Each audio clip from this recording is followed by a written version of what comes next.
Shalom saudara, saya percaya siang hari ini ada sukacita di ruang-ruang saudara, karena kita percaya kita memiliki Tuhan Yesus yang mengasihi kita dengan tidak berkesudahan. Kasih-Nya tetap untuk selama-lamanya, karena Tuhan Yesus sangat baik bagi kita. Kita naikkan pujian Tuhan Yesus baik, saudara. Sambil kita bangkit berdiri, siang ini kita akan gerak-gerakan tubuh kita, karena kita percaya kita ada sukacita yang dari Tuhan.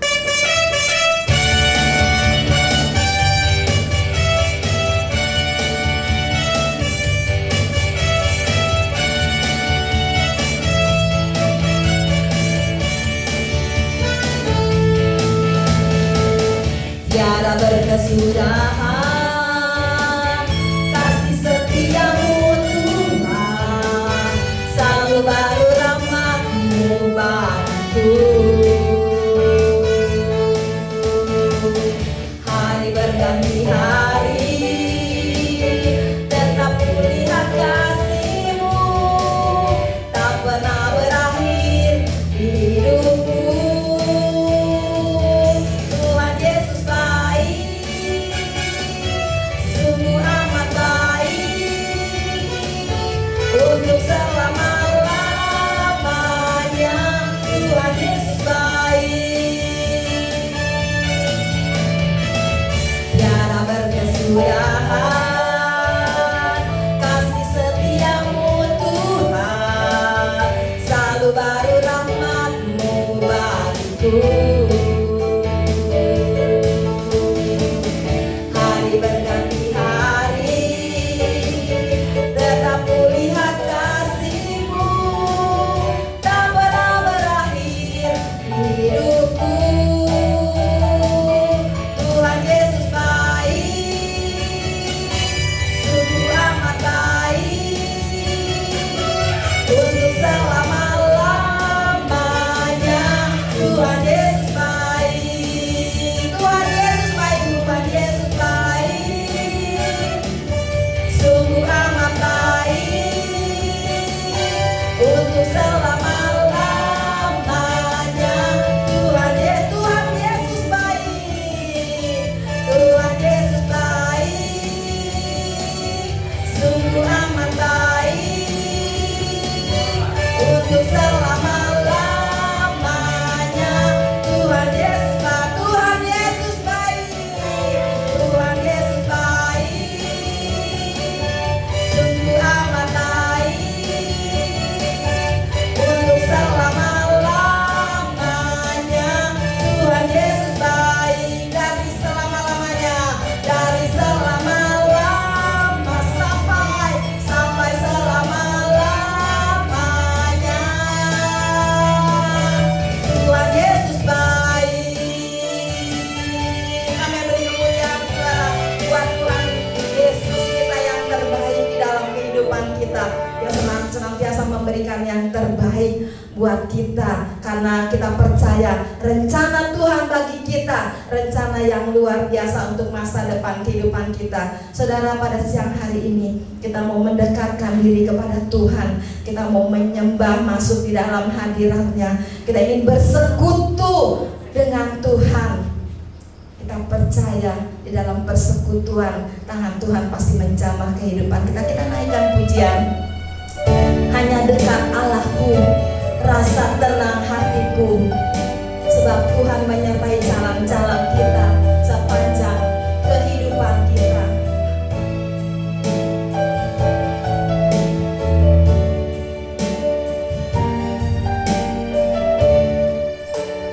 Hanya dekat Allahku, rasa tenang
dekat dengan Engkau, sebab Engkaulah keselamatan bagi jiwa kami. Sebentar kita akan mendengarkan firman Tuhan, karena firman Tuhanlah yang bisa memberi kekuatan kepada kita di saat-saat seperti ini. Saya tidak tahu masalah apa yang sedang terjadi di dalam setiap pribadi kehidupan saudara-saudara, tetapi percayalah, firman Tuhan adalah jawaban dari setiap pergumulan kehidupan kita. Kalau kita ingin mengasihi Tuhan, maka Tuhan pasti akan memberi kepuasan kepada kita, akan melenyapkan segala kehausan dan kelaparan rohani. Pada siang ini, bukalah hati kita untuk kebenaran firman Tuhan. Hanya Tuhan, firman Tuhan yang dapat menolong kehidupan kita. Kau Bapa yang mengasihiku, kuasa-Mu dapat memulihkan kehidupanku.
percaya Engkau Allah yang luar biasa dalam hidup kami. Engkau Allah yang tidak pernah berubah. Jalan-jalan-Mu sempurna dan ajaib dalam hidup kami. Rencana-Mu itu sungguh tidak terselami, karena kami tahu Tuhan, Engkau Allah yang sanggup melakukan sesuatu yang lebih besar dari apa yang bisa kami pikirkan, apa yang bisa kami bayangkan. Karena Engkau Allah yang sungguh mengasihi kami. Dan tiba saatnya Tuhan, saat ini biarlah Kau memberikan sukacita kami kepada setiap kami melalui firman-Mu yang akan memberikan kekuatan bagi setiap kami. Bila kuasa firman Tuhan bekerja menjamah hati setiap kami, umat-Mu Tuhan, yang ada di rumah kami masing-masing, dimanapun kami berada, kuasa-Mu akan memberkati kami.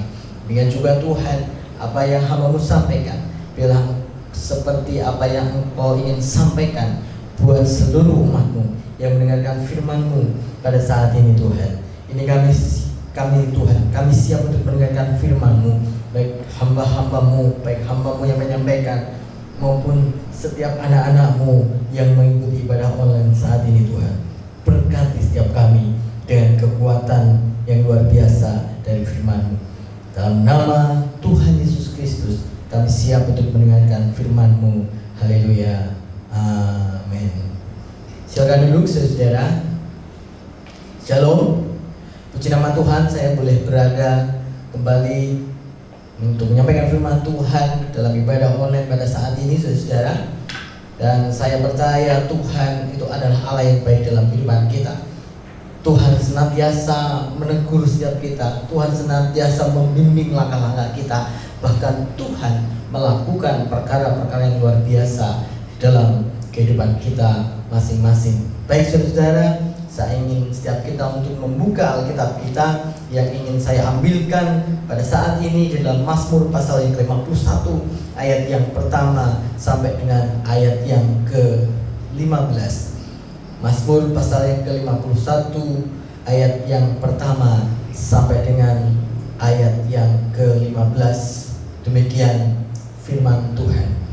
Pengakuan dosa untuk memimpin biduan, Mazmur dari Daud. Ketika Nabi Nathan datang kepadanya setelah ia menghampiri Betsheba. Kasihanilah aku ya Allah, menurut kasih setiamu. Hapuskanlah pelanggaranku menurut rahmat-Mu yang besar. Bersihkanlah aku seluruhnya dari kesalahanku, dan tahirkanlah aku dari dosaku. Sebab aku sendiri sadar akan pelanggaranku. Aku senantiasa bergumul dengan dosaku. Terhadap engkau sajalah aku telah berdosa dan melakukan apa yang kau anggap jahat, supaya ternyata engkau adil dalam putusan-Mu, bersih dalam penghukuman-Mu. Sesungguhnya dalam kesalahan aku diperanakkan, dalam dosa aku dikandung ibuku. Sesungguhnya engkau berkenan akan kebenaran dalam batin, dan dengan diam-diam engkau memberitahukan hikmat kepadaku. Bersihkanlah aku daripada dosaku dengan hisop, maka aku menjadi tahir. Basuhlah aku, maka aku menjadi lebih putih dari salju. Bila aku mendengar kegirangan dan sukacita, bila tulang yang kau remukan bersorak-sorak kembali. Sembunyikanlah wajah-Mu terhadap dosaku, hapuskanlah segala kesalahanku. Jadikanlah hatiku tahir ya Allah, dan perbaharuilah batinku dengan roh yang teguh. Janganlah membuang aku dari hadapan-Mu, dan janganlah mengambil roh-Mu yang kudus daripadaku. Bangkitkanlah kembali padaku kegirangan karena selamat yang daripada-Mu, dan lengkapilah aku dengan roh yang rela. Maka aku akan mengajarkan jalan-Mu kepada orang-orang yang melakukan pelanggaran, supaya orang-orang berdosa berbalik kepada-Mu. Puji nama Tuhan. Saudara-saudara, ini adalah sebuah ungkapan hati Raja Daud. Saudara-saudara, ketika dia merasa berdosa, dia diingatkan oleh Nabi Nathan terhadap apa yang sudah dilakukannya dengan Betsheba. Saudara-saudaraku, saudara tahu sendiri bahwa saat Daud tengah berada di atas istananya, Kemudian dia melihat-lihat sekelilingnya, saudaraku. Nah, pandangannya terarah kepada Batsheba yang sedang mandi, saudara. Nah, sebagai seorang raja yang seharusnya memiliki segalanya, Daud seharusnya tidak tertuju. Pandangannya tidak harus fokus kepada Batsheba. Tetapi itulah yang terjadi. Pandangan matanya yang memengaruhi Daud saat itu. Saat itulah Daud berdosa di hadapan Tuhan. Dan apa yang dilakukan Daud yang dimulai dari pandangan matanya itu menyebabkan dosa yang semakin besar. Saudara tahu ya. Setelah itu Daud mencari tahu siapa Batsheba itu. Ternyata Batsheba sudah punya suami yang bernama Uria.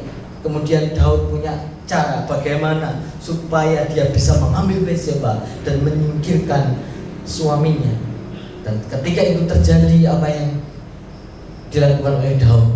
Dia membunuh Uria secara tidak langsung. Dia menempatkan Uria di barisan depan peperangan dan menyuruh tentara-tentara atau panglima yang lain untuk meninggalkan Uria, dan Uria terbunuh. Secara tidak langsung Daud telah membunuh suami Batsheba, yaitu Uria. Dan di hadapan Tuhan itu sebuah dosa yang sangat besar.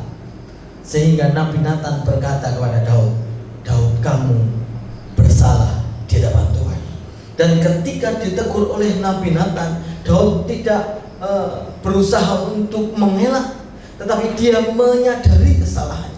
Dan diungkapkan di dalam Mazmur yang ke-51 ini, saudara-saudara, bagaimana Daud berkabung, bagaimana Daud berduka cita, badannya serasa tidak lagi sehat, tulang-tulangnya hancur, saudara-saudara. Dia tidak bisa bersuka cita. Kenapa? Karena dosa yang ada dalam dirinya, saudara-saudara. Dan itulah yang membuat Daud menangis, meraung-raung di hadapan Tuhan, dan melakukan pengakuan dosa di hadapan Tuhan. Saudaraku, kalau kita belajar dari ayat yang pertama sampai dengan ayat yang ke-15 ini, yang pertama, kita akan mengerti bahwa sesungguhnya dalam kehidupan kita, siapapun kita tidak bisa terhindar dari namanya dosa. Setiap kita pasti berdosa. Karena semenjak kecil, ketika kita masih kecil, benih dosa itu sudah ada di dalam hati kita. Ya. Coba kita buka di dalam Roma 3 ayat yang ke-23, saudara. Roma 3 ayat yang ke-23. Roma 3 ayat yang ke-23. Saya dikatakan seperti ini. Karena semua orang saudaraku telah berbuat dosa dan telah kehilangan kemuliaan Allah.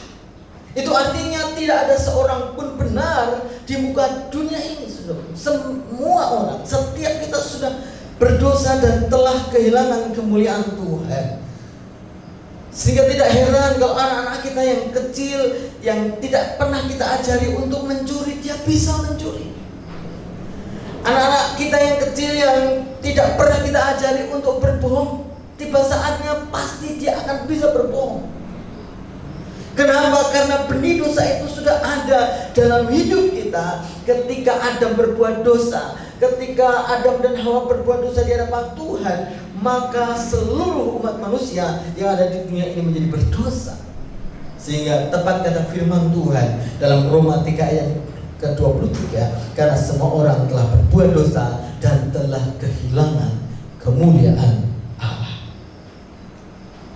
Kemudian saudaraku, Rasul Paulus pernah berkata di dalam Roma pasal yang ke-7 ayat yang ke-18.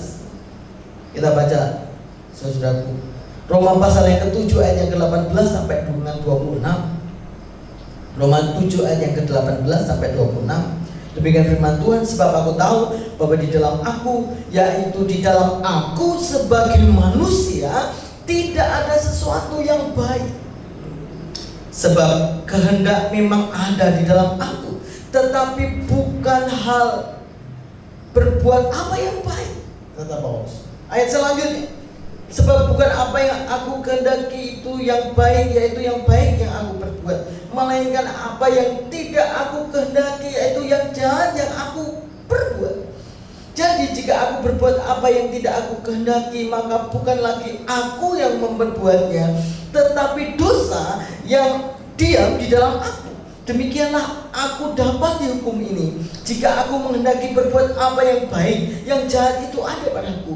Sebab di dalam batinku aku suka akan hukum Allah, tetapi di dalam anggota-anggota tubuhku aku melihat hukum lain yang berjuang melawan hukum akal budiku, dan membuat aku menjadi tawanan hukum dosa yang ada di dalam anggota-anggota tubuhku. Aku manusia celaka, siapakah yang akan melepaskan aku dari tubuh maut ini? Syukur kepada Allah oleh Yesus Kristus Tuhan kita.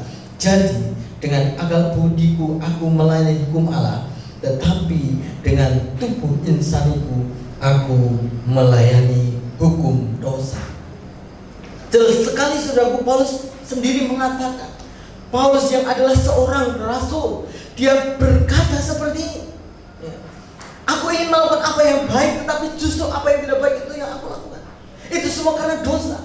Itulah yang seringkali terjadi dalam hidupmu dan hidupku. Seringkali kita ingin melakukan kebaikan-kebaikan dalam kehidupan kita, tapi apa yang terjadi? Dosa itu yang seringkali kita lakukan, saudaraku. Roh memang penurut, tetapi daging lemah. Itulah sebabnya Yesus menyuruh murid-muridnya untuk berjaga-jaga dan berdoa di Taman Getsemani. Supaya apa? Supaya mereka tidak jatuh dalam dosa, supaya mereka tidak jatuh dalam pencobaan itu. Tapi seringkali kita lebih asik dengan kedagingan kita. Kita tidak mendengarkan apa kata Tuhan, tetapi justru apa yang mendukakan hati Tuhan itulah yang kita kerjakan. Dan itulah yang dialami oleh Daud. Kurang setia apa Daud kepada Tuhan? Kurang dekat apa Daud kepada Tuhan? Sebagai seorang yang diurapi oleh Tuhan melalui pengurapan yang diberikan oleh Samuel, dan setelah itu Tuhan menyertai Daud dengan begitu luar biasa. Kehidupan hari demi hari Tuhan menolong Daud, dan Tuhan memberkati Daud, serta Daud pun akrab dengan Tuhan. Sehingga kata Tuhan, tidak ada seorang pun yang seperti Daud bin Isai. Tuhan berkata seperti itu dalam firman-Nya, saudara. Karena apa? Karena Daud itu adalah orang yang berkenan di hadapan Tuhan. Coba kita buka dalam Kisah Para Rasul pasal yang ke-13 ayat yang ke-22. Demikian firman Tuhan. Setelah Saul disingkirkan, Allah mengangkat Daud menjadi raja mereka.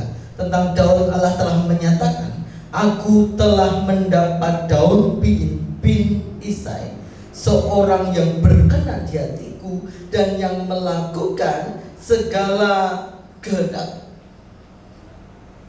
Kenapa? Karena Daud hatinya melekat kepada Tuhan. Karena Daud hidupnya bergaul karib dengan Tuhan. Tetapi seorang yang dekat dengan Tuhan, seorang yang bergaul karib dengan Tuhan, dosa masih mengintai, dan Daud bisa jatuh dalam dosa. Bagaimana dengan saya dan saudara? Apakah kita sudah dekat dengan Tuhan? Apakah kita bergaul karib dengan Tuhan? Atau jangan-jangan justru hari-hari ini kita sedang asik dalam dosa-dosa kita? Kita sedang senang hidup dalam dosa-dosa kita, saudara.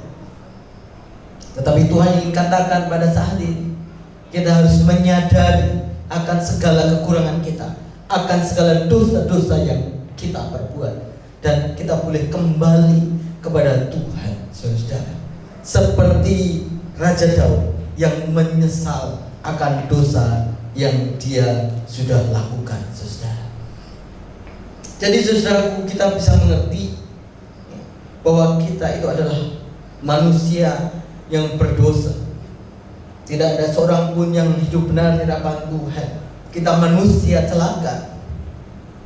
Tetapi syukur, hanya karena Kristus kita bisa menang melawan dosa-dosa kita. Kristuslah yang membuat kita menang, saudaraku. Kristuslah yang membuat kita memiliki pengharapan yang luar biasa. Sebab dalam Roma pasal yang ke-6 ayat yang ke-23, firman Tuhan berkata, sebab upah dosa ialah maut, Tetapi karunia Allah ialah hidup yang kekal dalam Kristus Yesus Tuhan kita. Yesus ada bagi kita untuk menebus dosa-dosa kita. Dia berkorban di atas kayu salib untuk dosa-dosa saya dan saudara, dan harganya sudah lunas dibayar. Karena itu mari kita belajar dalam kehidupan Daud. Ketika dia berdosa, dia menyesal, dia berbalik kepada Allah, dia mengakui dosanya, saudara, sehingga Tuhan mengampuni segala kesalahannya. Seperti yang Tuhan katakan, firman Tuhan di dalam 1 Yohanes 1 ayat yang ke-9. 1 Yohanes 1 ayat yang ke-9. Demikian firman Tuhan. Jika kita mengaku dosa kita, maka Ia adalah setia dan adil, sehingga Ia akan mengampuni segala dosa kita dan menyucikan kita dari segala kejahatan. Saya ulangi, 1 Yohanes 1 ayat 9. Jika kita mengaku dosa kita, maka Ia adalah setia dan adil, sehingga Ia akan mengampuni segala dosa kita dan menyucikan kita dari segala kejahatan. Jadi ketika kita berdosa, ikutilah teladan Daud, bahwa dia berkata kepada Tuhan, dia minta ampun di hadapan Tuhan, dia menangis di hadapan Tuhan, dia menyesali perbuatannya, dan dia mengakui dosanya. Ketika kita mengakui dosa kita, maka Ia adalah setia dan adil, sehingga Dia akan mengampuni segala dosa kita dan menyucikan kita dari kejahatan kita. Mari kita belajar pada Raja Daud. Ketika kita berbuat dosa, kita minta ampun di hadapan Tuhan. Kita akui segala dosa kita. Kita akui bahwa kita bersalah. Sebab ketika kita mengaku dosa kita, maka Ia adalah setia dan adil, sehingga Ia akan mengampuni segala dosa kita dan menyucikan kita dari segala kejahatan kita. Tetapi ingat saudara, ketika kita sudah mengaku dosa kita bertobat dari dosa kita, maka yang harus kita lakukan, jangan sampai kita berbuat dosa lagi untuk hal-hal yang sama. Jadi ketika kita berbuat dosa, saudaraku, kita punya kerinduan, kita punya hati kembali kepada Tuhan, berbalik kepada Tuhan, mengakui dosa kita. Dan satu hal yang harus kita lakukan, ingat saudara, ketika kita berbuat dosa, maka Tuhan mengampuni dosa kita, seperti dalam firman Tuhan dalam 1 Yohanes 1 ayat 9 tadi. Tetapi kita tidak boleh berbuat dosa lagi. Firman Tuhan di dalam Yohanes pasal yang ke-8, saudara. Yohanes pasal yang ke-8 ayat yang ke-10, demikian firman Tuhan. Yohanes pasal yang ke-8 ayat yang ke-10, demikian firman Tuhan. Lalu Yesus bangkit berdiri dan berkata kepadanya, "Hai perempuan, di manakah mereka? Tidak adakah seorang yang menghukum engkau?" Jawabnya, "Tidak ada Tuhan." Lalu kata Yesus, "Aku pun tidak menghukum engkau. Pergilah dan saudaraku, jangan berbuat dosa lagi mulai dari sekarang." Jadi ketika Tuhan mengampuni perempuan yang berzina itu, maka Tuhan Yesus berkata bahwa tidak ada seorang pun yang menghukum dia. Bahkan Tuhan juga tidak menghukum dia. Tetapi Tuhan katakan jangan berbuat dosa lagi. Itu artinya Tuhan memberikan pengampunan yang luar biasa pada kita. Tetapi harus diimbangi dengan niat kita, kerinduan kita untuk menyenangkan hati Tuhan dengan tidak lagi berbuat dosa dalam hal yang sama. Saudaraku, kenapa Daud begitu dihargai oleh Tuhan? Ketika dia berbuat dosa, ketika dia berbuat salah terhadap Batseba, terhadap Uria, maka dia menyesal, dan penyesalannya itu sungguh-sungguh terjadi dalam kehidupannya. Makanya Tuhan sangat menghargai dia. Dan setelah itu Daud hidup berkenan di hadapan Tuhan. Sehingga kita baca tadi dalam Kisah Para Rasul pasal yang ke-13 ayat ke-22, Tuhan sangat menghargai Daud, sekalipun Daud pernah berbuat dosa di hadapan Tuhan, pernah berzina di hadapan Tuhan, pernah membunuh secara tidak langsung Uria suami Betseba, saudara. Apa yang sudah diterima Daud, biarlah kita teladani. Ketika kita berbuat dosa, kita menyesal akan dosa kita, kita bertobat akan dosa-dosa kita, sehingga hidup kita menjadi berkat. Sehingga di dalam pasal Mazmur 51 pasal yang ke-15, di sana dikatakan apa yang dikatakan oleh Raja Daud, ya. Maka aku akan mengajarkan jalanmu kepada orang-orang yang melakukan pelanggaran, supaya orang-orang berdosa berbalik kepadamu. Jika kita sanggup menerima pengampunan daripada Tuhan, jika Tuhan mengampuni dosa kita, dan kita sanggup untuk tidak berbuat dosa lagi, maka Tuhan akan memakai kita untuk mengajarkan jalan-jalan Tuhan kepada orang-orang yang berbuat pelanggaran, kepada orang-orang yang berdosa, supaya berbalik kepada Tuhan. Karena itu pada bagian yang terakhir saya mengajak setiap kita, ketika kita berbuat dosa, saya mengajak setiap saudara ketika kita berbuat dosa, supaya kita datang kepada Tuhan. Ada 3 hal yang saya catat, yang boleh saya pelajari daripada Raja Daud. Yang pertama, saudara, Daud meminta Tuhan supaya memperbaharui hatinya. Ayat ke-12, jadikanlah hatiku tahir ya Allah, dan perbaharuilah batinku dengan roh yang teguh. Ketika kita minta ampun di hadapan Tuhan, maka yang pertama doa kita supaya Tuhan memberi kita hati yang baru, mentahirkan hati kita, saudara-saudara. Supaya apa? Supaya roh kita diperbaharui, hati kita diperbaharui dengan roh yang teguh. Itu yang pertama. Yang kedua kita berdoa kepada Tuhan, Tuhan jangan ambil rohmu daripadaku. Ya. Ayat yang ke-13,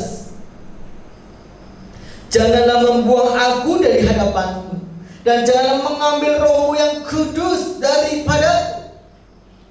Daud sadar pengurapan datang daripada Tuhan. Tuhan bekerja melalui roh yang luar biasa dalam kehidupan Daud, sehingga tanpa roh Tuhan dia tidak bisa berbuat apa-apa. Sehingga ketika saudara berbuat dosa di hadapan Tuhan, ketika saudara minta pengampunan di hadapan Tuhan, berkatalah kepada Tuhan, Tuhan jangan ambil rohmu daripada,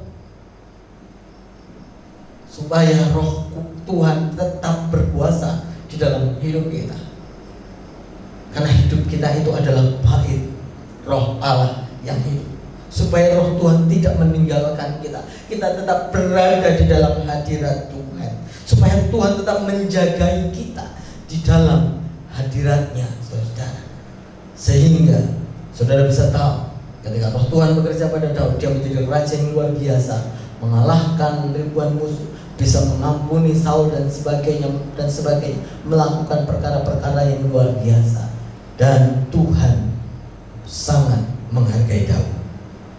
Dan yang terakhir, yang ketiga, ketika kita berbuat salah, ketika kita minta ampun di hadapan Tuhan, maka yang ketiga yang kita minta daripada Tuhan adalah ayat yang ke-14, bangkitkanlah kembali padaku kegirangan karena selamat yang daripadamu, dan lengkapilah dengan roh yang rela.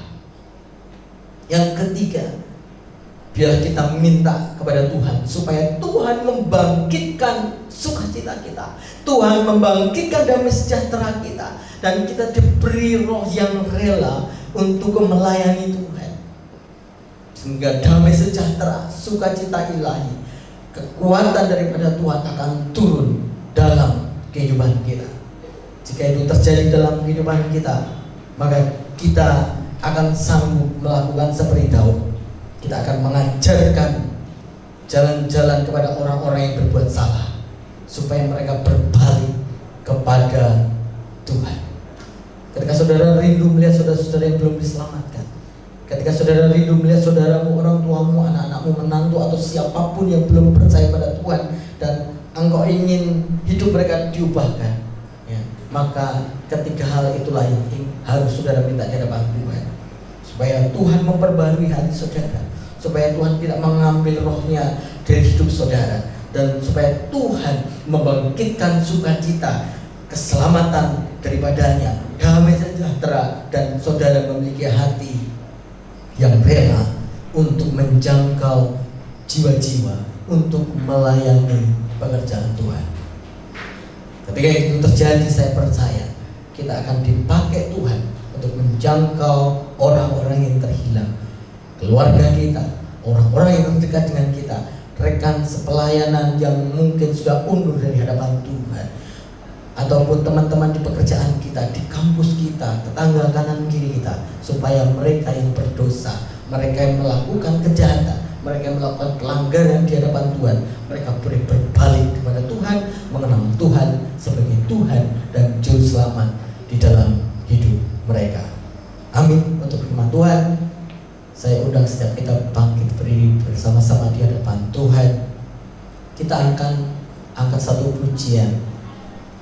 Pujian ini mungkin memang sudah lama dan mungkin jarang kita dengar, tetapi pujian ini sangat memberkati kita.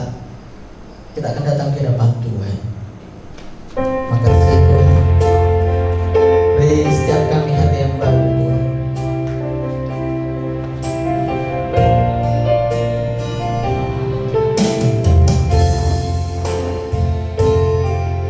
Beriku hati baru. Beriku hati baru.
Sukacita keselamatan.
dan bangkitkan rohmu dalamku.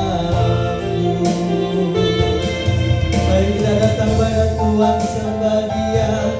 Oh, bangkitkan rohmu dalam kami Tuhan.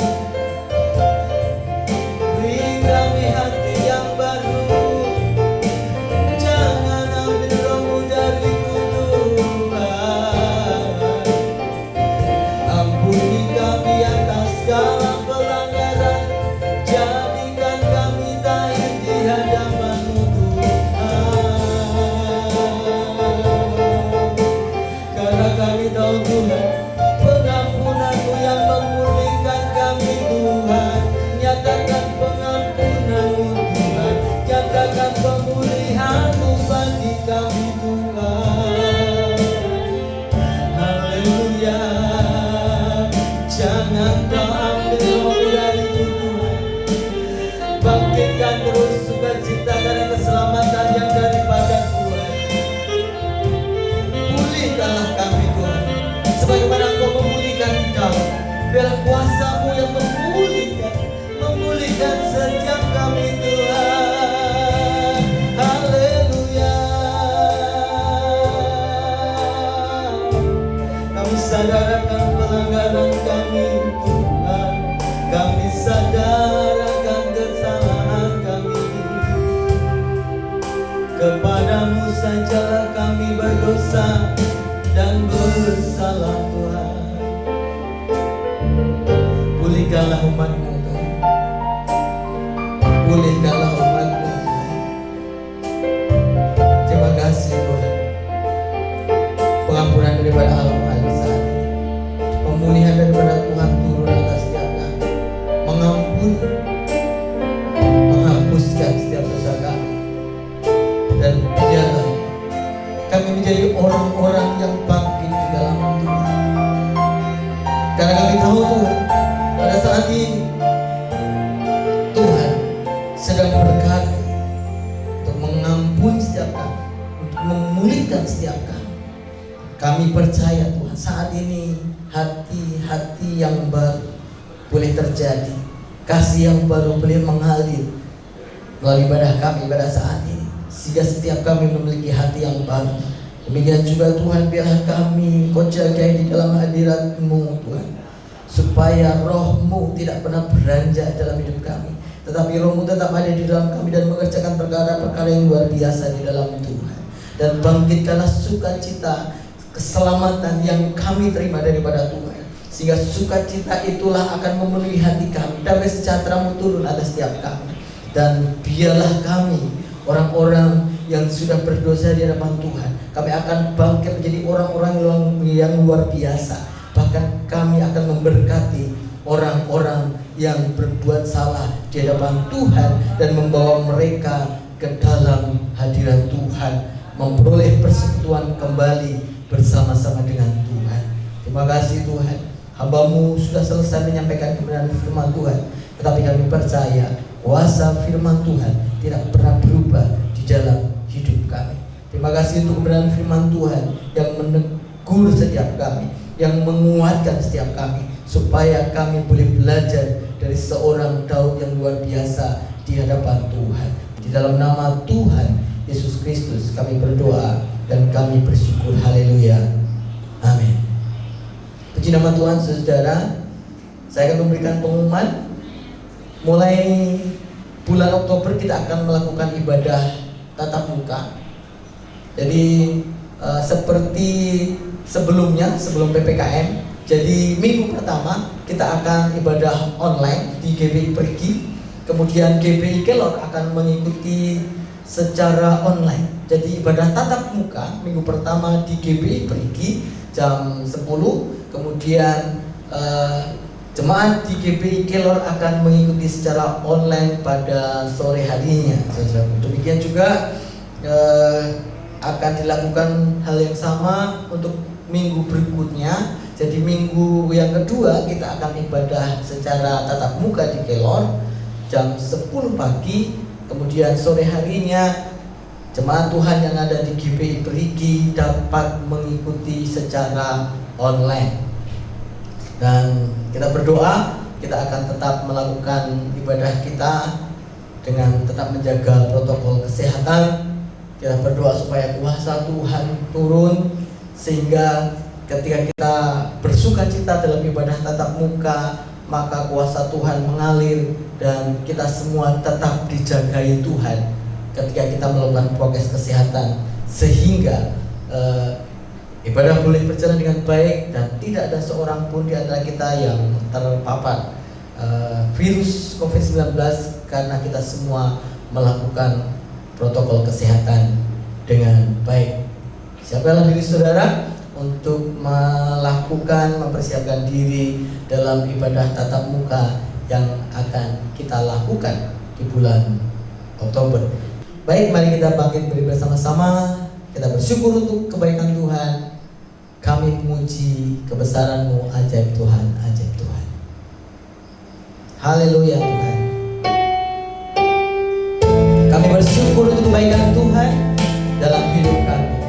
Kami percaya Engkau Allah yang ajaib dalam hidup kami. Kami memuji,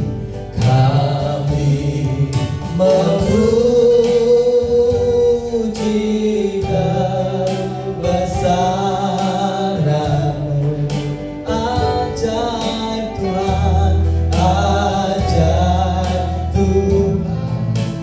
Engkau ajaib dalam hidup kami Tuhan, ajaib Tuhan. Kami memuji,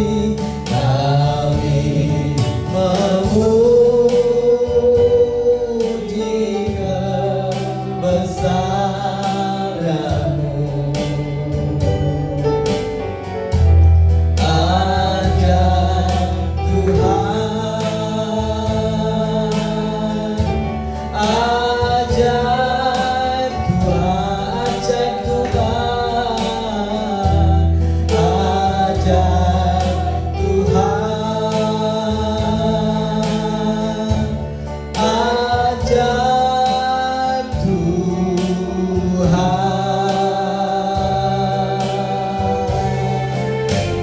Ajaib Tuhan, apa yang sudah Kau lakukan, ajaib perbuatan-Mu dalam ibadah kami secara online pada saat ini Tuhan. Dan saat ini Tuhan, kami akan mengakhiri ibadah kami, karena kami tahu Tuhan menyertai kami, Tuhan memberkati kami. Mari arahkan saudara hatimu pada Tuhan, terima berkat yang baru daripada Tuhan. Bila Tuhan memberkati engkau dimanapun kau berada, Tuhan memberkati engkau di desa, Tuhan memberkati engkau di kota, Tuhan memberkati sekolahmu, Tuhan memberkati kuliahmu, Tuhan memberkati pekerjaan dan usahamu, serta apapun yang kau kerjakan, karena kasih-Nya tidak pernah berubah untuk menyertai engkau. Biarlah damai sejahtera daripada Allah Bapa kita, kasih sayang daripada Tuhan Yesus Kristus, serta persekutuan daripada Allah Roh Kudus akan menyertai engkau dari hari ini sampai Tuhan Yesus datang kali yang kedua. Dalam nama Tuhan Yesus kami terima berkat-Mu. Haleluya. Amin.